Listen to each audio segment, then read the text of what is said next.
नित्यानन्दकरे वराभयकरे सौन्दर्यरत्नाकरे निर्दोता किल घोरपावनकरे प्रत्यक्ष माहेश्वरे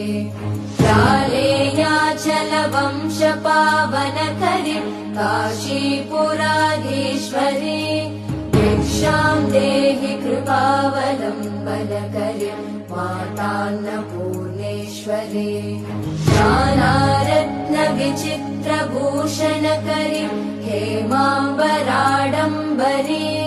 मुक्ताहारविलम्बमानविलसन् वक्षोजकुम्भान्तरे काश्मीरागरुवासिता रुचिकरे काशीपुराधीश्वरे भिक्षां देहि कृपावलम्बनकरे